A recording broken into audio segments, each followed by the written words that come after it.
Hey guys, welcome to our channel. कुछ गलती हो तो माफ कीजिएगा। So let's start the story. सीखा जी के सवाल। नियति इन रायजादा मेंशन और मन ही मन बोली, जितनी नफरत आपने नियति को दी थी उतनी नफरत आपके पति और बच्चों को भी मिलना चाहिए ना। हॉल में पूरी तरह से सन्नाटा छाया हुआ था। नियति की बातें विपुल जी, सीखा जी की दिल में किसी तीर की तरह चुभी थी। खास करके सीखा जी जो पूरी तरह से किसी ट्रांस में चली गई थी। अब आगे। रूही की रोने की आवाज से वो होश में वापस आए। रूही का नेक थोड़ा लाल हो गया था, पर आज पता नहीं क्यों सीखा जी पहले की तरह रूही को दर्द में देखकर उसकी तरफ नहीं भागी। वो तो डे से बस नियति की कही बातों के बारे में सोच रही थी। वो वहां से अपनी रूम की तरफ चली गई। विपुल जी उनकी हर एक भाव को नोटिस कर रहे थे।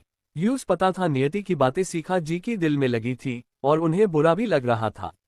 उन्होंने ही ऐसी गलती की थी, वरना ना नियति इस हालत में होती, ना ही सीखा जी को इतना सब कुछ सुनना पड़ता। उन्हें सच में लग रहा था वो बिल्कुल बेकार है।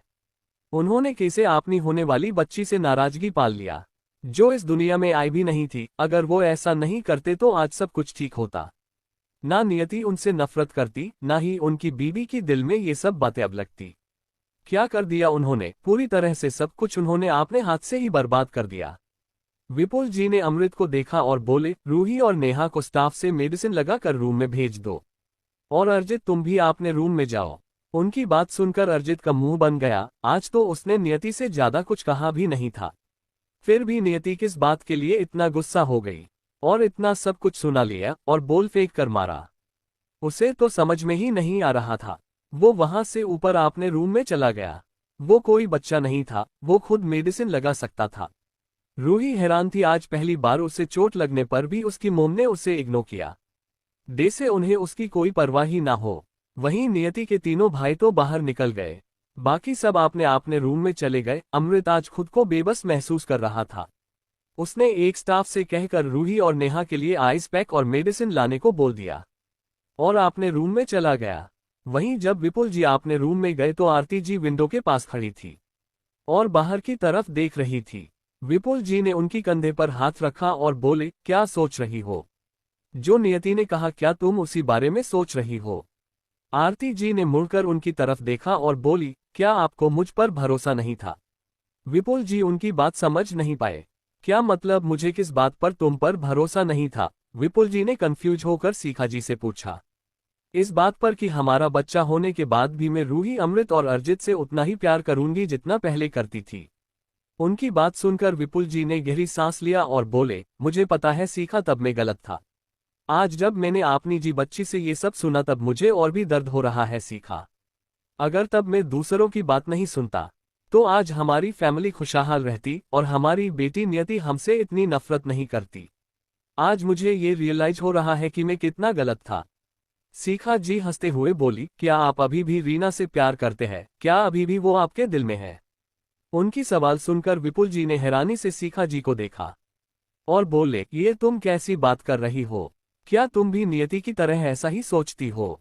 तुम्हें भी पता है सीखा, भले ही पहले मैंने बच्चों के लिए शादी की थी, पर मैंने ये बात तुम्हें क्लियर कर दिया था। जब मुझे तुमसे प्यार हुआ मैंने तुमसे वादा किया था मैं पीछे मुड़कर कभी नहीं देखूंगा, ना ही फ्यूचर में कभी भी रीना की बातें हमारे बीच में आएगी। तो फिर आप खुश क्यों नहीं जब नियति के साथ में प्रेग्नेंट थी? आपको तो खुश होना चाहिए ना कि हमारी प्यार की निशानी इस दुनिया में आने वाली है। सीखा जी बिना भाव के बोली। उनके दिल की किसी कोने में शायद गुस्सा, नफरत पनपने लगी थी। विपुल जी हैरान थे, क्या नियति की बातों का इस कदर इम्पैक्ट उनकी सीखा पर पड़ा है? वो गहरी सांस लेकर बोले, हाँ मानता हूँ, जब नियति के साथ तुम प्रेग्नेंट थी तो थोड़ा इनसिक्योर था और नाराजगी थी और ये गलती थी मेरी। पर बाद में मैंने भी तुम्हारी प्रेगनेंसी को एक्सेप्ट किया था। मैं खुश था कि मेरा एक और छोटा बेटा या छोटी बेटी होने वाली है जो हमारे प्यार की निशानी होगी। ये कहते हुए उनकी आंखों में आंसू आ गया। जब नियति पैदा हुई थी तब उन्होंने ही पहले नियति को आपने गोद में लिया था। नियति ने जब आंखें खोली तब पहले उसने विपुल जी को देखा था। विपुल जी की आंखें नियति ने विरासत में पाया था। उस वजह से तो विपुल जी और भी खुश थे, क्योंकि उनके तीनों बच्चों में से किसी की भी आंखें उनकी जैसी नहीं थी। उस दिन तो उन्होंने पूरे ऑफिस में बोनस और मिठाई दिया था। पर फिर नियति जब 1 महीने की हो गई तब तक रूही बीमार रहने लगी। सीखा जी रूही की ध्यान रखने लगी। वैसे भी सीखा जी तो शुरू से रूही से सबसे ज्यादा प्यार करती थी। फिर उसे 1 महीने की बच्ची को सबने इग्नोर कर दिया। दादी माँ ही उसकी ख्याल रखती थी। विपुल जी को भी नियति से तब कोई मतलब नहीं था। उन्हें अपनी प्रिंसेस की ज्यादा फिक्र थी। पर उसमें सीखा जी की भी तो गलती थी, मगर वो तो बस थोड़े से नाराज थे। पर सीखा जी नियति से नफरत करने लगी। जब नियति पेट में थी तब रूही सीखा जी के पास नहीं आ पाती थी। इस वजह से भी सीखा जी नियति को ही दोषी मानती थी। नियति की पैदा होने के बाद भी वो सबसे पहले रूही को देखना चाहती थी। अगर सीखा जी नियति से सभी तीनों बच्चों की तरह प्यार करती तो विपुल जी को भी शायद और जल्दी अपनी गलतियों का एहसास हो जाता। और अमृत अर्जित तब छोटे थे, वो भी अपनी छोटी बहन नियति से प्यार करते। अगर उनकी मॉम डैड नियति से प्यार करते तो बच्चे माँ बाप से ही सीखते हैं। दोनों भी अपने माँ बाप दे से ही नियति से ज्यादा रूही को प्यार करते थे। इसमें विपुल जी से ज्यादा गलती सीखा जी की थी, पर वो अपनी गलती मानने को तैयार नहीं थी। विपुल जी ने आरती जी को देखा जो अब वहां से वॉशरूम में चली गई। विपुल जी वहीं पर रखे स्टूल पर बैठ गए। उनकी एक गलती की वजह से आज ये सब होगा। अगर उन्हें पता होता तो वो कभी भी अपनी इनसिक्योरिटी में ऐसा नहीं करते। उनकी आंखों से बेतहासा आंसू बह रहा था। क्या उन्होंने सच में सीखा जी के साथ गलत किया है? वहीं सीखा जी वॉशरूम में खुद को आईने में देख रही थी। वो भारद्वाज फैमिली की इकलौती प्रिंसेस थी। बचपन से उसे सब कुछ मिला था जो भी वो चाहती थी। हर एक स्किल जो उसे सीखना पसंद था, टीचर्स खुद घर आकर उसे सिखाते थे। पियानो हो, डांसिंग या कुछ ऐसे कोर्स जिसे नॉर्मल फैमिली के बच्चे अफोर्ड भी नहीं कर सकते। फिर वो कॉलेज गई जहां उन्हें अपने सीनियर से प्यार हो गया जो विपुल जी थे। पर ये जानने के बाद कि वो रीना से प्यार करते हैं वो पीछे हट गई। पर वो सालों बाद फिर से विपुल जी से मिली और उनका पुराना प्यार जाग गया। जब विपुल जी ने उन्हें शादी का प्रस्ताव दिया, रूही से 2-3 बार मिलकर उन्हें रूही से और बाकी दोनों बच्चों से लगाव हो गया। और विपुल जी के लिए आपने प्यार और बच्चों के लिए उन्होंने घर तक छोड़ दिया। और घरवालों से दूर होकर उन्होंने विपुल जी से शादी कर लिया। अपना करियर, अपनी राजकुमारियों वाली जिंदगी सब छोड़ दिया उन्होंने विपुल जी और तीनों बच्चों के लिए। अब जब वो पीछे मुड़कर देखती थी तो सोचने पर मजबूर हो रही थी, क्या ये सब उसकी लायक था? क्या वो बस नैनी का किरदार निभा रही थी? भले ही विपुल जी का प्यार उन्हें मिल गया, पर उनकी इकलौती बेटी को इस चक्कर में होने कितना हर्ट किया जिस वजह से आज वो उनसे नफरत करती है। जब वो फ्रेश होकर बाहर आई, विपुल जी अभी भी उसी जगह बैठे हुए थे और वॉशरूम की तरफ देख रहे थे। उनकी आंखों में अभी भी आंसू थे। सीखा जी को थोड़ा दर्द हुआ, पर वो खुद अपने में ही उलझी हुई थी, कुछ भी सोचना नहीं चाहती थी। क्या नियति की तरह तुम भी मुझसे नफरत करोगी सीखा? क्योंकि मैंने तुम्हारी जिंदगी को बर्बाद कर दिया। अगर तुम किसी और से शादी करती तो ज्यादा खुश रहती। विपुल जी नीचे सिर झुकाकर बोले। वो तब सच में सेल्फिश थे। उन्होंने सीखा के बारे में नहीं सोचा, बस आपने बच्चों के बारे में सोचा था। अभी मुझे आपसे कोई बात नहीं करनी है और मैं आपसे नफरत नहीं करती हूँ, सीखा जी बोली और रूम से बाहर चली गई। विपुल जी वहीं अपना सिर पकड़कर बैठ गए। उन्हें समझ नहीं आ रहा था ये सब वो कैसे हैंडल करे। वहीं दूसरी तरफ प्रखर की कार आकर रायजादा मैंशन के सामने रुका और प्रखर नियति की हाथ पकड़कर बाहर निकला। दोनों अंदर चले गए। डोर के पास सुमित्रा जी, अंकिता जी और बाकी सब खड़े थे। नियति को प्रखर के हाथ पकड़े आते हुए देखकर उन सब की आंखों में चमक आ गई। नियति आज भी कल जितनी ही खूबसूरत लग रही थी। उसकी फेस में कोई मेकअप नहीं था, वो बिल्कुल नेचुरली खूबसूरत थी। ग्रीन अनारकली में उसकी दूध सा गोरा रंग चमक रहा था। उसकी ब्लू आंखें समुंदर की तरह गहरी थी। अंकिता जी ने जल्दी से नियति की आरती उतारी और उसकी नजर उतारते हुए बोली, मेरी बहू को किसी की नजर ना लगे। नियति को सबने घेर लिया और उसे अंदर लेकर चले गए। तभी कियान आकर नियति की पैर से चिपक गया। वो छोटा सा था और सबकी पैर को धक्का देने लगा। हटो, मेरी मम्मी से दूर हटो तुम सब। वो अपने छोटे हाथ से जितना जोर से हो सके उन सबको पीछे धकेल रहा था। नियति ने नीचे झुककर उसे अपनी गोद में उठा लिया तो कियान संतुष्ट हो गया और नियति को गाल पर प्यार से किस कर दिया। प्रखर ने उसे गुस्से से घूर कर देखा, ये बच्चा उसे चिढ़ाने के लिए ऐसा कर रहा है। वो सब अंदर चले गए। सारिका एक और खादी ये सब देख रही थी। उसकी दिल में तो डे से सुइयां चुभने जैसा दर्द होने लगा था। दूर से प्रखर, नियति और उसकी गोद में कियान बिल्कुल एक हैप्पी फैमिली की तरह लग रहे थे। वो सब आकर अंदर सोफे पर बैठ गए। नियति के पर्सनल गार्ड्स ने लाकर जल्दी से सारे बैग और गिफ्ट बॉक्स अंदर हॉल में रख दिया। नियति को इतने सारे गिफ्ट्स लाए देखकर अंकिता जी उसे डांटते हुए बोली, बच्ची तुम्हें इतने सारे गिफ्ट लाने की क्या जरूरत थी? तुम यहाँ आए हमारे लिए इतना ही काफी है। हाँ प्यारी बच्ची, तुम्हें कुछ भी लाने की कोई जरूरत नहीं थी। सुमित्रा जी भी नियति की सिर पर प्यार से हाथ फेरते हुए बोली। भला उनकी प्यारी बहू उनके घर आए, उससे ज्यादा खुशी उनके लिए क्या ही हो सकता था। वो तो इससे सबसे ज्यादा खुश थे। अंकिता जी और बाकी सब भी यही सोच रहे थे। ठीक है, तो मम्मी जो गिफ्ट लाए वो सब मेरा है, अगर आपको नहीं चाहिए तो, कियान ने चमकती हुई आंखों से कहा और उस गिफ्ट बॉक्स को लेने के लिए जल्दी से आगे बढ़ा। ये देखकर सब ने नामे सिर हिला दिया। सब जानते थे कियान को किसी चीज से कोई मतलब नहीं था। वो तो खिलौने से भी नहीं खेलता था। जब भी वो उसके लिए खिलौना लाते थे कियान उसे बकवास वेस्ट चीजें कहकर फेंक दिया करता था। और आज ये गिफ्ट को लेकर इतना एक्साइटेड इसलिए है क्योंकि ये सारा गिफ्ट उसकी मम्मी लाई है। और वो अपनी मम्मी की लाई सभी गिफ्ट सिर्फ अपने लिए रखना चाहता है, चाहे वो उसके काम का हो या नहीं। उसकी मम्मी की लाई हर चीज पर सिर्फ उसका हक होना चाहिए। कियान ने पहले सबसे छोटे बॉक्स को जल्दी से ओपन किया और अंदर से एक कांच और नीचे सोने का पार्टेड बॉक्स निकाला।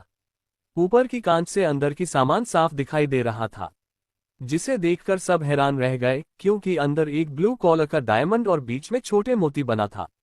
ये एक चेन और पेंडेंट था। सब इस पेंडेंट की वैल्यू को जानते थे क्योंकि तब दुनिया भर के अनगिनत अमीर लोग इस पेंडेंट को पाने की होड़ में लगे हुए थे।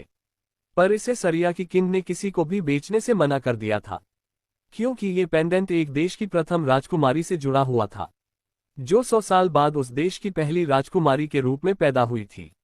और ये नीला ओशियन मोती उसकी पिता ने उसे गिफ्ट किया था। ये तो नीला ओशियन मोती का पेंडेंट है, पर ये तो सरिया की किंग के पास था। अजीत जी हैरानी से उस मोती को देखते हुए बोले। आगे क्या होगा जानने के लिए जुड़े रहिए मेरे साथ। नियति का गिफ्ट सबके लिए, पर इसे सरिया की किंग ने किसी को भी बेचने से मना कर दिया था क्योंकि ये पेंडेंट एक देश की प्रथम राजकुमारी से जुड़ा हुआ था, जो 100 साल बाद उस देश की पहली राजकुमारी के रूप में पैदा हुई थी। और ये नीला ओशियन मोती उसकी पिता ने उसे गिफ्ट किया था। ये तो नीला ओशियन मोती का पेंडेंट है, पर ये तो सरिया की किंग के पास था। अजीत जी हैरानी से उस मोती को देखते हुए बोले। अब आगे बाकी सब भी यही पूछना चाहते थे, वो सब भी हैरान थे। अभी तो इसकी मार्केट वैल्यू कम से कम 100 करोड़ है। प्रखर सिर हिला कर बोला, हाँ ये नीला ओशियन मोती का पेंडेंट है। सरिया के किंग ने इसे मेरी बनी को ट्रीटमेंट के बदले में गिफ्ट किया था। ये सुनकर सब हैरान हो गए। राजनाथ जी बोले, बच्ची तुम्हें इसे देने की क्या जरूरत है, ये तुम्हें किसी ने गिफ्ट किया था ना। नियति सिर हिलाकर बोली, दादाजी मुझे इसकी जरूरत नहीं है, ये मेरे पास ही रह जाएगा। कियान बच्चा, उसे आप अपनी प्राची बुआ को दे दीजिए। कियान ने उस पेंडेंट को देखा, ये लड़कियों का था, वो सिर्फ उसे रख सकता था।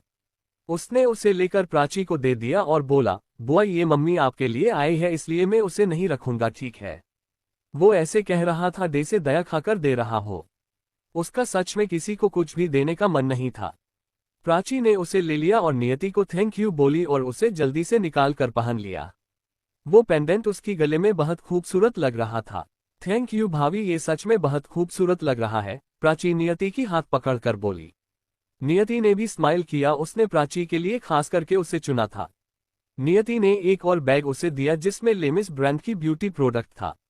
प्राची इस वक्त बहुत खुश थी। कियान ने एक और गिफ्ट उठाया और नियति को दे दिया। मोम ये किसके लिए है? नियति ने उस गिफ्ट को सुमित्रा जी को दे दिया। दादी माँ ये आपके लिए है। सुमित्रा जी ने बच्चों की तरह खुश होकर उस गिफ्ट बॉक्स को ओपन किया। उसके अंदर कुछ हेल्थ प्रोडक्ट और टॉनिक, एक ज्वेलरी बॉक्स और कार्ड था। नियति हंसते हुए बोली, ये मेडिसिन आपको हर हफ्ते एक लेनी है, तो आप जल्दी बीमार नहीं होंगी और ये टॉनिक हेल्थ को इम्प्रूव करेगा, ब्लड सेल रिवाइव होगा। दादी माँ ने उस ज्वेलरी को देखा, उसमें एक नेकलेस और ब्रेसलेट था। ये नियति ने खुद ही डिजाइन किया है, आपके लिए लॉन्च नहीं हुआ है, और ये हेल्थ प्रोडक्ट भी मेरी बनी ने खुद बनाया है। प्रखर बोला तो दादी माँ खुश हो गई। सुकांत जी सिर हिलाकर बोले, प्रखर सही कह रहा है माँ, आपको ये मेडिसिन लेना चाहिए। आपको पता है डॉक्टर दिशा की बनाई मेडिसिन सोने से भी ज्यादा कीमती है। अगर किसी को पता चल गया डॉक्टर दिशा की बनाई मेडिसिन आपके पास है, जो जिंदगी को और बढ़ा सकता है, तो सब इसके लिए करोड़ों खर्च करने के लिए और आपसे कीमत देकर लेने को तैयार हो जाएंगे। उनकी बात सुनकर दादी माँ ने उस गिफ्ट बैग को कसकर पकड़ लिया और बोली, बिल्कुल भी नहीं, ये मुझे मेरी पोता बहू ने दिया है, मैं इसे किसी को भी नहीं दूंगी। और ये कार्ड लेमिस की ब्लैक कार्ड है, आप कभी भी किसी भी सिटी में लेमिस ब्रांड में जाकर इसे दिखाकर फ्री में कुछ भी ले सकती है। उसकी बात सुनकर दादी माँ बोली, बच्ची तुम बहुत थॉटफुल हो, पर इन सब की क्या जरूरत थी? तुमने पहले ही मुझे कीमती मेडिसिन और ज्वेलरी दे दिया है। नियति सिर हिलाकर बोली, कोई बात नहीं, अगर मेडिसिन खत्म हो जाए मैं फिर से बनाकर आपको दे दूंगी। हाय मेरी प्यारी पोता बहू कितनी अच्छी है। कियान अब डे से डिलीवरी बॉय बन गया था। उसने एक और गिफ्ट बैग उठाया और अपनी मोम को दे दिया। नियति ने उस बैग को दादाजी को दे दिया। ये आपके लिए है दादाजी। दादाजी ने बैग ले लिया। अब वो भी एक्साइटेड थे कि उनकी बहू ने उन्हें क्या दिया होगा। राजनाथ जी ने बैग से एक बॉक्स निकाला। उसे ओपन करते ही चारों ओर चमक फैल गई। दादाजी हैरान रह गए और बोले, क्या ये लाइफ क्रिस्टल नहीं है? इस क्रिस्टल को पाने के लिए मैंने भी गवर्नमेंट से बात करने की कोशिश की। अजीत जी और सुकांत जी ने भी अपने डैड के पास आकर लाइफ क्रिस्टल को देखा। उन्हें भी एंटीक में दिलचस्पी थी। और सुकांत जी हैरानी से बोले, हाँ ये लाइफ क्रिस्टल है। ये अरिद साम्राज्य का शाही खजाना है। कहते इसे घर में रखने से लाइफ में खुशियां और शांति आती है। उसकी कीमत तो उस वक्त लगभग 200 करोड़ तय की गई थी। बच्ची क्या तुम इसे अपनी पर्सनल कलेक्शन के लिए ले आए? नियति ने सिर हिला दिया। वो क्या कहती, गवर्नमेंट ने तो उसे पुरस्कार के तौर पर जबरदस्ती इस क्रिस्टल को दे दिया था, जो उसकी पेंट हाउस में पड़ा हुआ था। पर प्रखर को पता था, क्योंकि वो भी तो कमांडो हेड था। वो बोला, ये क्रिस्टल मेरी बनी को गवर्नमेंट ने दिया था आज ए ट्रीजर। उसमें कुछ हेल्थ प्रोडक्ट था जो नियति ने बनाया था। नियति ने एक और गिफ्ट दादाजी को दिया जो रैप किया गया था। दादाजी ने उसे ओपन किया तो उसके अंदर एक ब्यूटीफुल लैंडस्केप पेंटिंग था। उसे देखकर जैसे वो उसमें डूब गए। क्या ये पेंटर निशा की काम है? दादाजी ने पूछा। वो पेंटर निशा की काम को बहुत एडमायर करते थे। उसके नीचे निशा की सिग्नेचर सटेप था, जहां वो बहुत खूबसूरती से एन लिखती थी। उसे देखकर ही सदाजी को पता चल गया। नियति ने हाँ में सिर हिला दिया तो दादाजी खुश हो गए।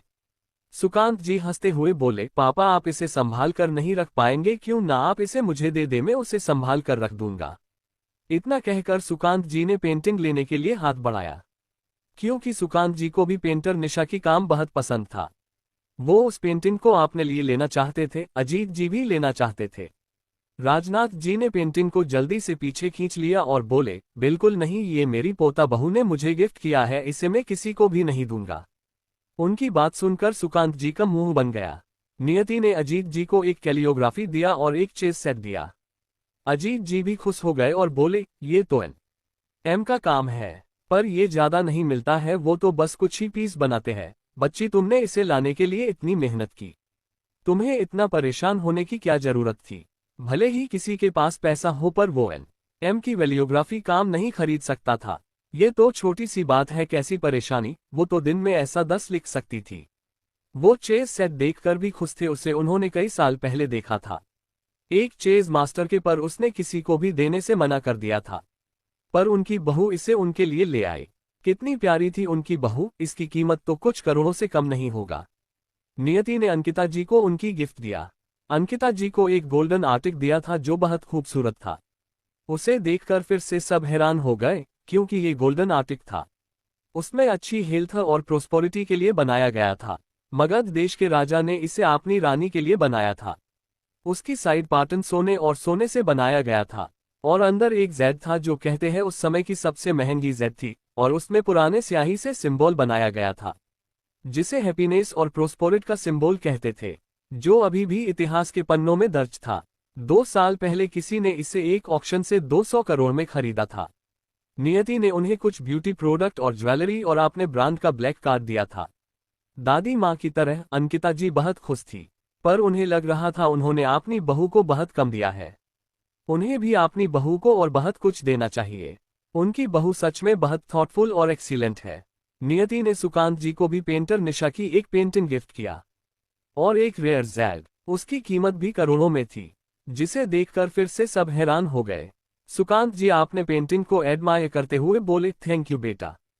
फिर आपने पापा को ताना मारते हुए बोले, देखा आपने मेरी बहू कितनी ज्यादा थॉटफुल है, उसने मेरे लिए भी एक पेंटिंग और एंटीक जेड दिया है। राजनाथ जी ने कुछ नहीं कहा, उन्होंने नियति की डाइट पेंटिंग को एडमायर करना जारी रखा। फिर नियति ने सुप्रिया जी को भी एक कैलियोग्राफी वर्क और ब्यूटी प्रोडक्ट और ज्वेलरी दिया। सुप्रिया जी भी बहुत खुश लग रही थी। भाभी आपने सच में 2 पेंटिंग और 2 कैलियोग्राफी ले लिया, इतने फेमस पेंटर और कैलियोग्राफर से। स्वाभिमान एडमायर करके बोला। नियति ने संजीत को उसके ब्रांड का एक डायमंड कोटेड वॉच दिया और एक एंटीक ब्रोच, एक सूट जो संजीत को भी बहुत पसंद आया था। उसने स्वाभिमान को भी आपने बनाए एक वॉच, काफलिंग रेस किया, एक साथ 10 पास दिए, जिसे देखकर तो स्वाभिमान 7वें आसमान में उड़ने वाला था। सिर्फ ये पास ही उससे खुश करने के लिए काफी था, वो तो रेसिंग का दीवाना था। भाभी, इस बात में सबको लेकर और दोस्तों को लेकर आपको चीयर्स करने आऊंगा। कुछ दिन बाद आपकी रेस है ना? स्वाभिमान हंसते हुए बोला। नियति ने हाँ में सिर हिला दिया तो प्राची बोली, मुझे भी आना है। मैं पहले एक बार गई थी रॉयल एसोसिएशन में सिर्फ आपकी रेस देखने। उसकी बात सुनकर स्वाभिमान भी बोला, हाँ मैं, प्राची दी, राशि और रुचिका दी चारों गए थे। पर तब हमें क्या पता था कि आप ही हमारी भाभी बनोगी। प्राची बोली, वैसे आप तो अभी 18 साल की हुई मुझसे और स्वाभिमान से 3 साल छोटी हो। हम पिछले साल रेस देखने गए थे और 3 बार लगातार जीत चुकी हो। क्या आप 15 साल की उम्र से कार रेसिंग कर रही हो? नियति ने हाँ में सिर हिला दिया, वरना क्या कहती कि उसे तो पिछली जिंदगी से यादें मिली है। आप जीनियस हो, महान हो प्राची, स्वाभिमान वो करने की एक्शन करते हुए बोले। नियति ने सारिका को एक गिफ्ट बैग दे दिया। सारिका ने देखा तो अंदर एक एंटीक जेड ब्रेसलेट था जो बहुत कीमती था और कुछ स्किन केयर प्रोडक्ट था जो लेमिस ब्रांड का था। सारिका को थोड़ी शर्मिंदगी महसूस हुई। वो तो इस लड़की से नफरत करने लगी थी और प्रखर को पाना चाहती थी, पर ये लड़की तो उसे कितना कीमती गिफ्ट दे रही है। उसने तो कल उसे सगाई पर कुछ भी गिफ्ट नहीं किया, इसने बस प्रखर को एक वॉच और वॉलेट गिफ्ट किया, जबकि बाकी सब ने, स्वाभिमान और प्राची ने भी कुछ न कुछ गिफ्ट नियति को दिया था। उसे अंदर से गिल्टी फील हो रहा था, अंदर से उसे लग रहा था वो गलत कर रही है, पर प्रखर से प्यार ने उस गिफ्ट को फिर से नकार दिया। इस बेकार गिफ्ट के लिए वो प्रखर को तो नहीं भूल सकती थी। मम्मी, मेरा गिफ्ट कहाँ है? क्या आपने प्यारे बेटे के लिए गिफ्ट लेना भूल गई? कियान नियति के सामने आकर दुखी होकर बोला। उसकी मम्मी को सबसे पहले उसे गिफ्ट देना चाहिए था, उसकी मम्मी के लिए तो वो टॉप प्रायोरिटी है ना। कियान ने देखा तो वहां कोई गिफ्ट बॉक्स नहीं बचा था तो वो निराश हो गई। क्या उसकी मम्मी उसे भूल गई? उसने गुस्से में बाकी सबको घूर कर देखा, इन सबको क्यों गिफ्ट मिला, उसे क्यों नहीं? वो अपनी मम्मी का प्यारा बेटा है, उसे नंबर 1 पोजीशन पर रहना चाहिए था। नियति को हंसी आ गई, उसने अपने गार्ड को फोन किया और बोली, वो सभी गिफ्ट्स अंदर ले आओ। उसकी बात सुनकर कियान एक्साइटेड हो गया, उसकी आंखों में चमक आ गई। मतलब उसकी मम्मी ने उसके लिए जरूर सबसे अच्छा गिफ्ट प्रिपेयर किया होगा। थोड़ी देर बाद 4-5 गार्ड, 2 बैग और हैंडलर जिसमें कपड़े, सूच थे और एक बड़ा बॉक्स लेकर अंदर आए। उन गार्ड्स ने उसे हॉल में रख दिया और जाकर दूर खड़े हो गए। मम्मी, ये सब मेरे लिए है, कियान हैरान होकर बोला। आज तक उसे कभी ड्रेस या कोई गिफ्ट देखकर इतना खुशी नहीं हुई थी जितना उसे इस वक्त हो रहा था। हाँ, ये सब तुम्हारे लिए है। सबने उस तरफ देखा। कियान ने जाकर देखा, वहां उसके लिए लेमिस ब्रांड की बहुत सारे कपड़े थे जो उसकी मम्मी ने खुद डिजाइन किया था। वहीं ड्रेस से मैचिंग शूज और कोट स्वेटर सब कुछ था और 2 बैग्स में उसके लिए लेमिस ब्रांड का वॉच था, कुछ वीडियो गेम और गेमिंग रॉबर्ट था। कियान इतना सब गिफ्ट खुद के लिए देखकर खुश हो गया। तभी प्राची बोली, भाभी उस गिफ्ट बॉक्स में क्या है? कियान जल्दी से उस थोड़े बड़े गिफ्ट बॉक्स के पास भाग गया और उसे स्वाभिमान से कहकर ओपन किया। अंदर कियान का बड़ा सा पेंटिंग था और एक पेंटिंग प्रखर, कियान और उसकी थी। जब तीनों पार्टी में पोज दे रहे थे उसे निहागी ने पेंटिंग में उतार दिया था। कियान उसे देखकर बहुत खुश हो गया था। अभी के लिए इतना ही।